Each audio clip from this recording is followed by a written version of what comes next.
adalah kertas foil atau kertas timah, senter, dan juga pisau.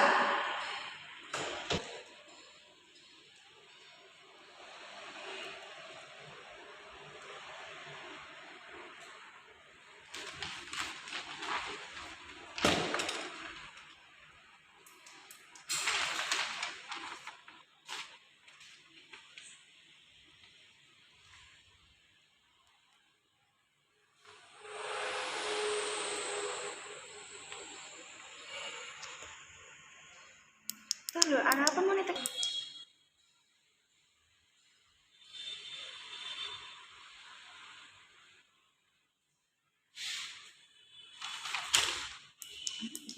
Nah, di praktek kali ini saya melihat garis kapu yang bertambah banyak di sepanjang celah tersebut.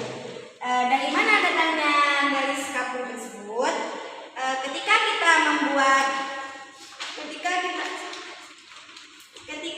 membuat celah pada kertas timah atau foil, kita akan melihat garis kapu yang berjalan agak sedikit berjalan tersebut.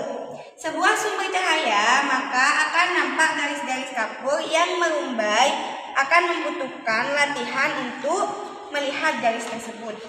Hal ini disebabkan oleh adanya campur tangan atau interferensi gelombang cahaya. Nah, sekarang saya akan mempraktikkan tentang cahaya tidak terlihat. Alat dan bahan yang dibutuhkan adalah kotak, sepatu, atau kotak yang lainnya yang tersedia. Yang kedua ada senter. Nah, di sini kita amati kotak ini. Di sini ada lubang untuk cahaya dan di sini ada lubang untuk kita melihat cahaya tidak terlihat di dalamnya.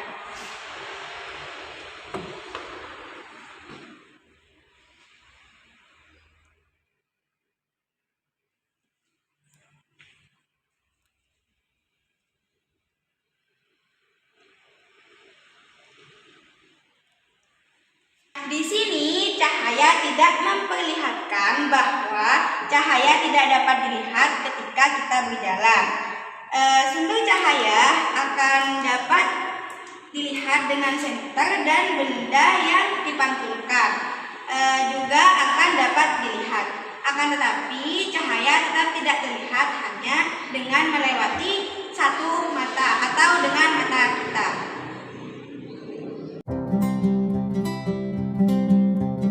Baik, sekarang saya akan mempraktekkan tentang peristiwa 8C, yaitu tembus pandang. Nah, di mana alat dan bahan yang diperlukan pada praktikum kali ini yaitu plastik bening, mika bening, senter, kertas karton, dan juga spons. Akan mengklasifikasikan benda-benda transparan yaitu mika bening dan juga plastik bening.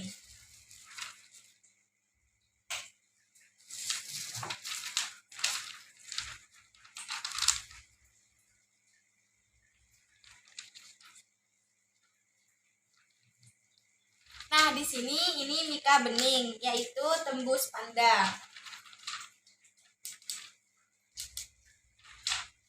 Nah, seperti yang kita lihat, mika bening ini dipancarkan cahaya yaitu dengan senter akan tembus pandang. Begitu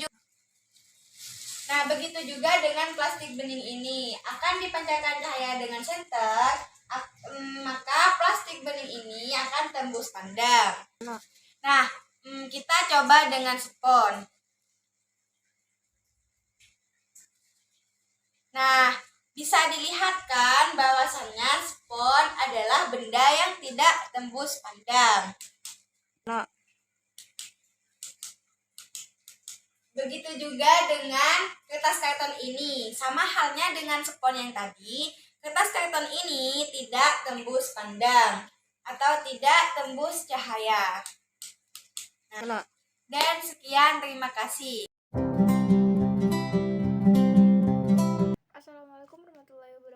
sini saya akan bikin praktek, yaitu praktikum lilin berhantu. Kita membutuhkan lilin, cermin, dan juga kertas, serta penggaris dan bolpen. Pertama-tama kita bikin garis terlebih dahulu, yaitu garis di tengah-tengah kertas ini dan ini.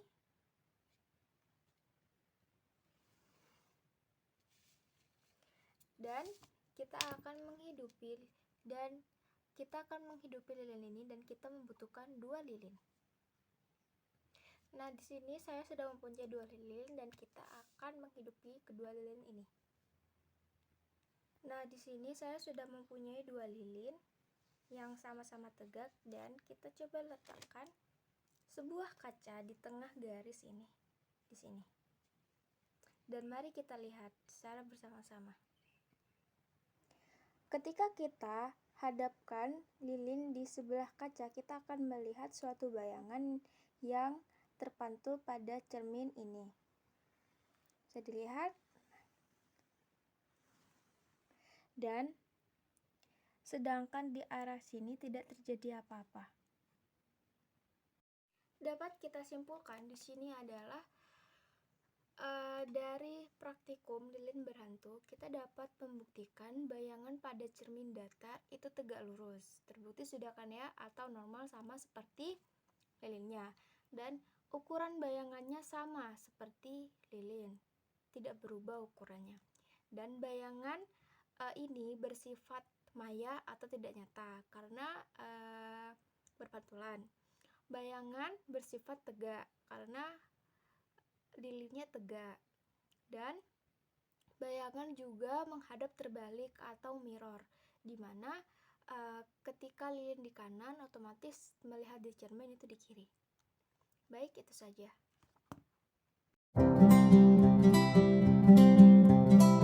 Baik, di sini saya akan mempraktekkan yang peristiwa 8H, yaitu kotak X-ray. Di sini saya sudah mempunyai kotak X-ray yang akan kita amati bersama. Yang pertama, perhatikan kotak X ini setelah meletakkan buku di antara kedua bidang. Yang kedua, membuat dugaan bahwa X terletak di salah satu tabung. Yang ketiga, menduga bahwa kita tidak benar-benar melihat tanda X menembus buku, tetapi kita melihatnya karena dengan adanya prinsip lain. Sudah begini. Baik, di sini saya sudah mempunyai X, di mana kita akan melihat dari sebelah lubang ini. Dengan kita melihat seperti ini, kita dapat melihat tanda X tersebut. Tetapi jika kita meletakkan buku ini di tengah-tengah sini, kita tidak akan melihat tanda X, tetapi tanda X tersebut, tapi kita dapat melihatnya dengan prinsip lain. Lanjut. Kita dapat melihat tanda X tersebut dengan adanya cermin di setiap sudutnya ada 1, 2, 3, 4. Itu dapat kita lihat menggunakan prinsip lain, yaitu dengan adanya cermin. Menggunakan cara lain, yakni menggunakan cermin atau kaca di sebelah setiap sudut. Di sini ya, cahaya dapat direfleksikan melalui kotak ini, yaitu kotak X-ray. Selanjutnya, dengan menggunakan cara lain, yakni menggunakan cermin, yaitu 1, 2, 3, 4, 4 sudut di setiap 4 cermin atau kaca di setiap sudutnya, dan dapat kita ketahui cahaya dapat direfleksikan melalui kotak ini, kotak X-ray. Dengan adanya cermin, cahaya dapat direfleksikan menggunakan 4 cermin sehingga terdapat pantulan lebar dari setiap cerminnya, sehingga kita dapat melihat tanda X yang berada di sana.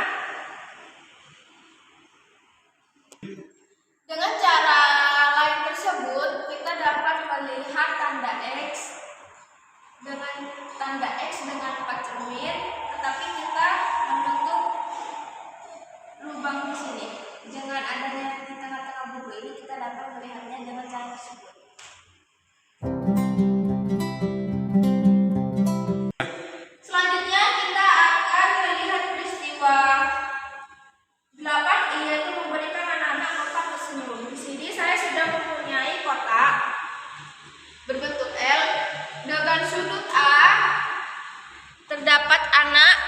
tersenyum, dan di sudut B terdapat anak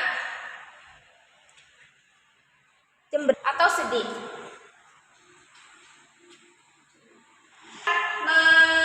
Kita akan melanjutkan prakteknya.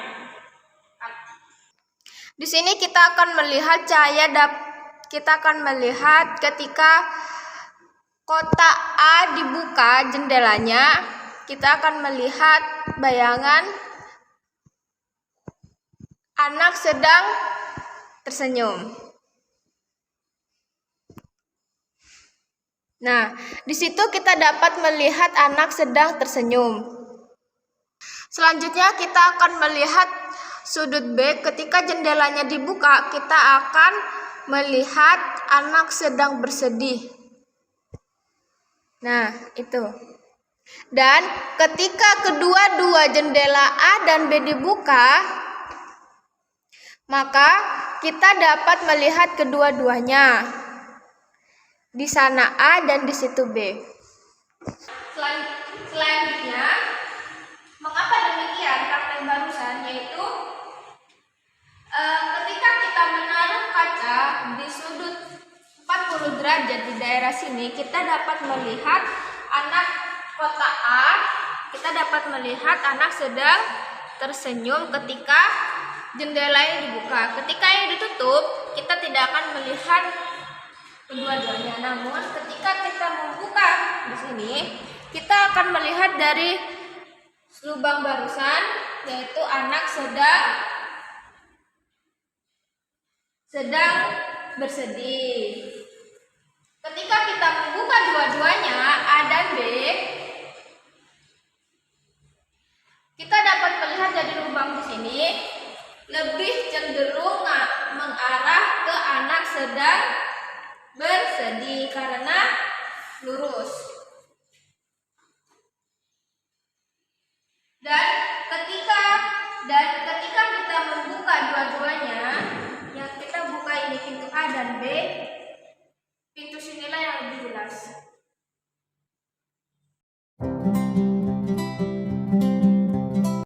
Pada hari ini saya akan melakukan sebuah praktikum, yaitu peristiwa 8J memperlihatkan baut di bawah permukaan air. Pertama-tama saya akan memperkenalkan alat dan bahannya, yaitu saya mempunyai baut, wadah tempat menampung air, alat ballpoint, alat tulis, dan segelas air. Mari kita langsung ke prakteknya. Pertama, saya meletakkan baut di sini. Kedua, saya akan menyiramkan air ke sini. Baik.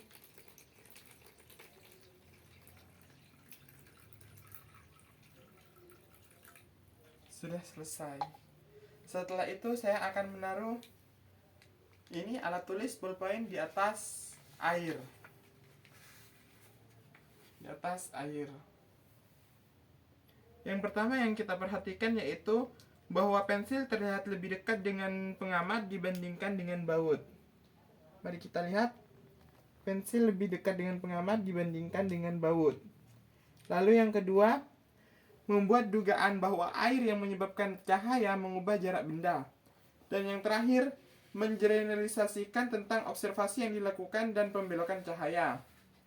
Ini cahaya pada peristiwa 8J ini tidak akan membelok. Meski demikian, sesuatu yang lain terjadi. Lihatlah di mana Anda meletakkan pensil alat tulis ini.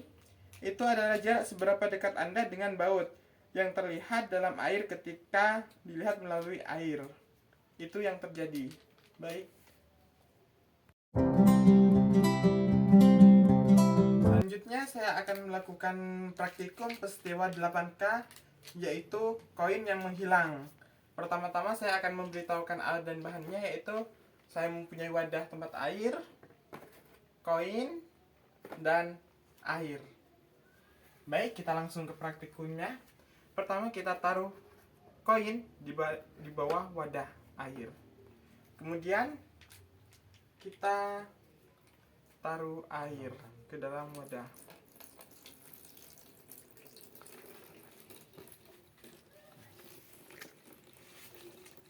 Lihat apa yang akan terjadi.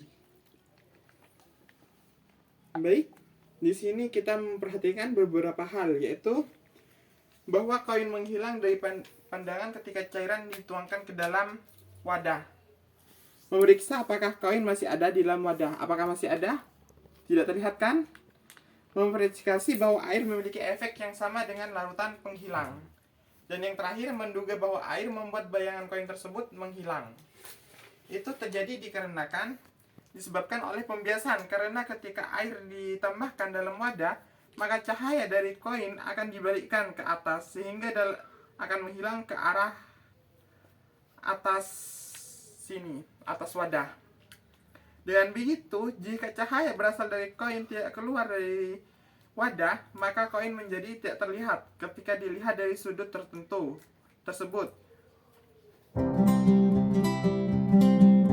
Baik, selanjutnya saya akan melakukan praktikum peristiwa 8L penampakan koin. Saya mempunyai koin lagi, wadah, dan air. Pertama-tama kita langsung ke praktikumnya. Saya akan menaruh koin di dalam wadah. Kemudian saya akan menuangkan air ke wadah. Di sini yang akan kita perhatikan yaitu bahwa koin menjadi terlihat ketika air dituangkan ke dalam mangkuk. Apakah terlihat koinnya? Dan yang kedua, membentuk sebuah teori bahwa air menyebabkan cahaya itu membias. Dan yang terakhir, yang ketiga itu merealisasikan bahwa semua peristiwa di bagian ini berhubungan dengan pembekokan cahaya. Itu seperti yang terjadi pada peristiwa 8K koin yang hilang. Peristiwa 8L penampakan koin pada kasus ini terjadi ketika air ditambahkan, cahaya akan dibelokkan ke bawah sehingga koin menjadi terlihat. Sekali lagi, peristiwa ini memperlihatkan bahwa cahaya akan dibelokkan ketika berjalan melewati sebuah sudut dari suatu medium ke medium yang lain. Medium yang pertama yaitu adalah udara, medium yang lain yaitu adalah air. Baik, terima kasih. Saya akan melakukan praktek membalikan arah panah. Membalikan arah panah menggunakan botol yang ada airnya.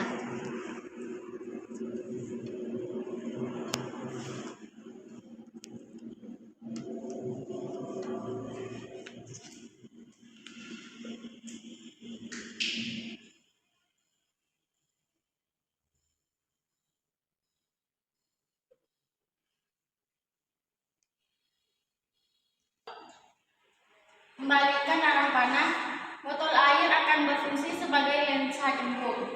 Jika Anda memegang kertas bergambar panah dekat dengan botol, maka arah panah akan tetap sama. Namun, arah panah akan berubah terbalik ketika Anda menjauhkannya dari botol.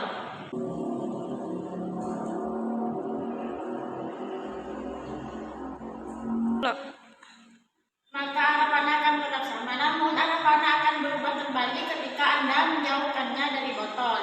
Anda harus kembali ke titik fokus untuk membalikkan lagi bayangannya.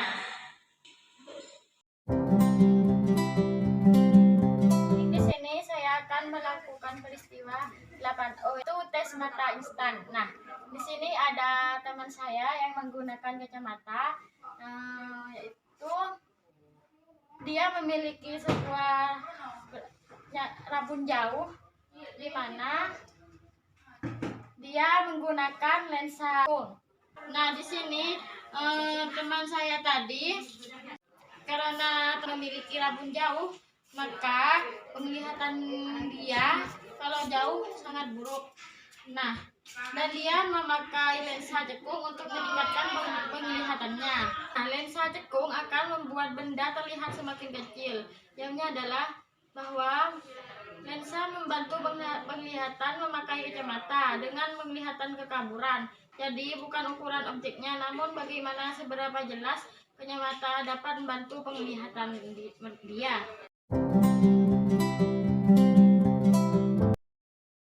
Nah, tadi saya melakukan percobaan praktek dengan menggunakan prisma dan senter dengan menggelapkan ruangan. Maka saya akan memperjelaskan dari praktek tersebut. Nah, ketika prisma di senter ke dinding yang gelap, Maka masing-masing panjang gelombang dibengkokkan ke beberapa saat masuk ke dalam prisma dan kemudian keluar lagi. Hasilnya adalah menekuk masing-masing warna berbeda membentuk sebuah berkas cahaya, yaitu seperti pelangi. Baik, saya akan melakukan praktek yaitu peristiwa 8Q. Nah, di sini ada lingkaran yang ditempeli kertas origami sebagai warna. Nah, ada dan bahannya yaitu kardus, kertas origami, bolpen, penggaris. Nah, di sini ada warna kuning yang ukurannya 115 derajat, hijau 35 derajat, biru 70 derajat, indigo 22 derajat, violet 56 derajat, merah 22 derajat, orange 40 derajat. Nah, untuk mengetahui warna putih dari cahaya, maka saya akan memutar dengan menggunakan bolpen pada lubang yang telah dilubangi di tengah ini. Akan melubangi lingkaran ini.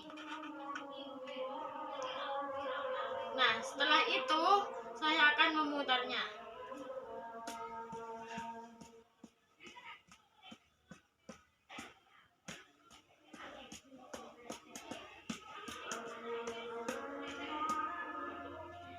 Nah, saya akan menjelaskan praktikum yang telah saya lakukan barusan. Nah, warna putih yang dihasilkan dari beberapa warna memperlihatkan salah satu cara untuk menghasilkan warna putih. Ketika sebuah lingkaran atau cekram yang berisikan beberapa warna diputar, maka akan menghasilkan sebuah warna putih. Kemampuan mata untuk mempertahankan sebuah bayangan di mata disebut dengan presentasi penglihatan. Nah, baik, di sini saya akan mempraktekkan peristiwa atau percobaan 8R di mana di sini mencampur warna. Bahan-bahan yang telah saya siapkan adalah ada senter, mika, warna merah, biru, kuning, dan hijau. Saya akan mencampurkan warna merah sama hijau. Nah, di sini kan akan menghasilkan warna agak kecoklatan.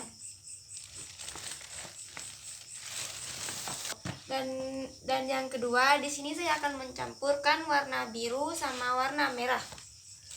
Nah, dan ini hasilnya agak warna keunguan. Dan yang terakhir, di sini saya akan mencampurkan warna biru dengan kuning, di mana di situ akan menghasilkan warna hijau. Penjelasannya di eksperimen tadi, di mana mencampur dua warna, percobaan itu sangatlah menarik. Nah, warna adalah kesan yang diperoleh mata dari cahaya yang dipantulkan oleh benda-benda yang dikenai cahaya. Jenis-jenis warna itu ada 3, yaitu ada warna primer, terus sekunder, sama tersir. Nah, warna biru ini yang dinamakan warna biru ini adalah warna primer. Terus kuning warna primer juga, sama warna merah primer. Sedangkan warna hijau itu yang dinamakan warna sekunder. Yang dinamakan warna primer itu merupakan warna pokok atau baku, sedangkan warna sekunder adalah warna yang dihasilkan dari dua warna. Sedangkan yang dimaksud primer, baku atau pokok yaitu merupakan warna yang diperoleh bukan dari hasil campuran, seperti warna biru itu kan warna asli gitu. Terima kasih. Ini saya akan mempraktikkan yang warna yang tidak bisa hilang. Di sini bahannya saya menggunakan kertas berwarna kuning yang cerah dan kertas putih.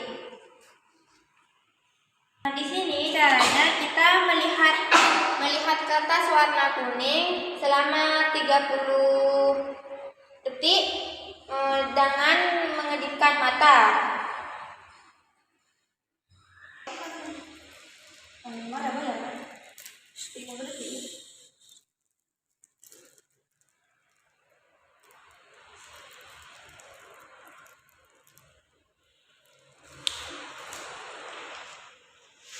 Nah, di sini saya sudah melihat 30 detik dan pindah ke warna yang putih. Nah, di sini saya melihat ada titik-titik di kertas warna putih. Mengapa titik-titik ini bisa pindah? Karena warna kertas ini warna primer atau warna asli. Nah, di sini kan ada titik-titik yang pasti kita melihat atau bayangkan saja selama 30 detik. Nah, langsung kita melihat kertas putih atau primer.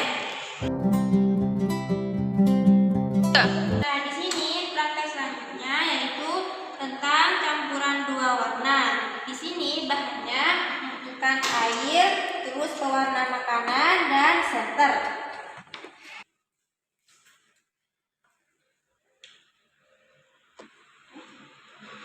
Nah, di sini saya akan meneteskan beberapa tetesan pewarna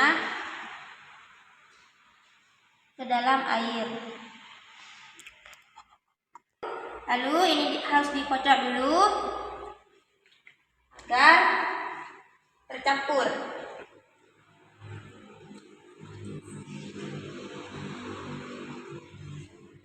Nah, sudah itu kita senter dari depan dan dari belakang itu tetap warna merah. Dan penjelasannya, cairan dua warna ketika cahaya bersinar melalui cairan hanya berwarna kemerahan yang ditransmisikan. Assalamualaikum warahmatullahi wabarakatuh. Baik, saya akan bereksperimen tentang dua warna, yaitu warna kuning dan warna biru. Di sini sudah ada warna biru. Warna biru di sini adalah dari kapur sama air yang sedikit. Dan di sini ada kapur warna kuning dicampur dengan air yang sedikit. Jadi kita harus mencampur dua warna tersebut hingga menjadi satu warna yang berbeda, yaitu menjadi warna pigmen. Coba kita campur sedikit.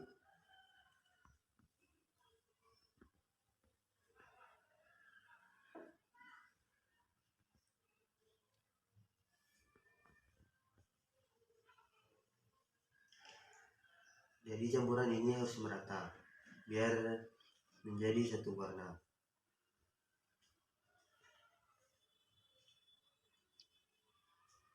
Coba dilihat menjadi warna hijau. Jadi di sini penjelasannya dari campuran pigmen atau zat warna ketika kuning dan biru. Ketika warna kuning dan biru ini dicampurkan, maka warna hijau akan terbentuk. Semakin banyak Anda mencampurkan warna, maka akan menjadi warna hitam.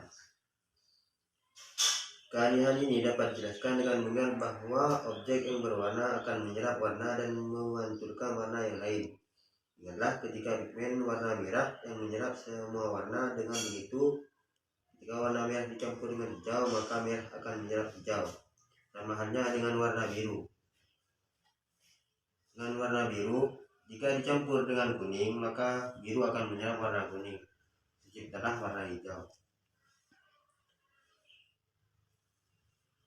Warna-warna tersebut akan saling menyerap dan campurannya akan terlihat menjadi warna hijau. Jika semakin banyak warna yang dicampurkan, maka terciptalah warna hitam.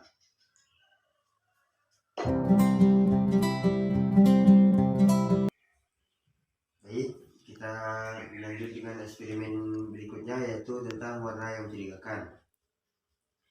Dapat dilihat alat-alatnya di sini, yaitu senter, kertas mika warna biru dan kertas mika warna merah. Dan ada dua kain di sini, kain warna navy dan kain warna coklat susu. Langkah-langkahnya yaitu kita menggunakan senter.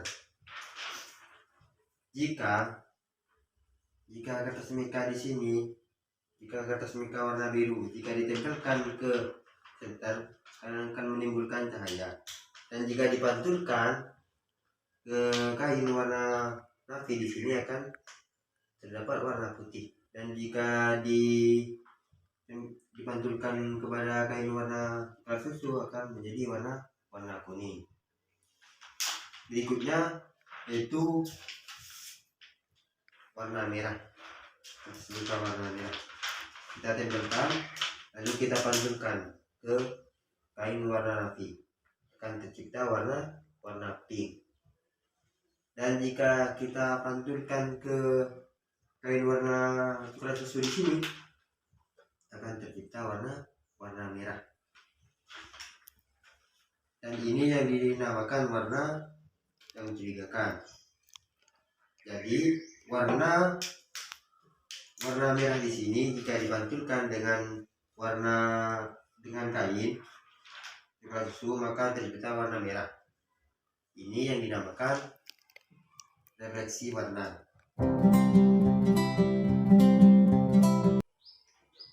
Baik, kita melanjutkan dengan eksperimen yang berikutnya yaitu erupsi optik. Di mana erupsi optik di sini yaitu sejengku dengan sependek. Dapat kita contohkan dengan dua botol air di sini. Objek yang pertama dan objek yang kedua. Dapat kita jelaskan yaitu bila kita dilihat dari samping, maka objek yang pertama yaitu lebih tinggi dari objek yang kedua. Bila dilihat dari depan, maka tetap sama, ukurannya tetap sama, walaupun air di sini berbeda. Bila dilihat dari depan maka tetap sama. Bila dilihat dari samping, maka yang biru di sini, yang hijau di sini akan terlihat lebih tinggi. Maka itulah yang dinamakan erupsi optik. Erupsi optik di sini siswa akan merasa kebingungan dan tidak mengerti bagaimana mereka bisa melihat sebuah erupsi optik. Dan erupsi optik di sini bekerja karena pengalaman di masa lalu kita membentuk sebuah penilaian. Kita menggunakan pengalaman ini dengan menggunakan sebuah gambar dan dimensi sederhana. Contohnya dua botol air di sini. Bila terlihat jauh maka hasilnya akan berbeda. Bila terlihat dekat, yaitu di depan, maka hasilnya terlihat sama. Meskipun dua botol di sini gambar ketinggiannya sama, dan bila dilihat dari samping tampak lebih besar. Maka kita mengimbangi efek menjauhkan dengan menggunakan kepada kita bahwa segala sesuatu yang jauh harus cukup besar untuk tampil begitu menonjol dan suatu tampilan. Maka itulah yang dinamakan erupsi optik.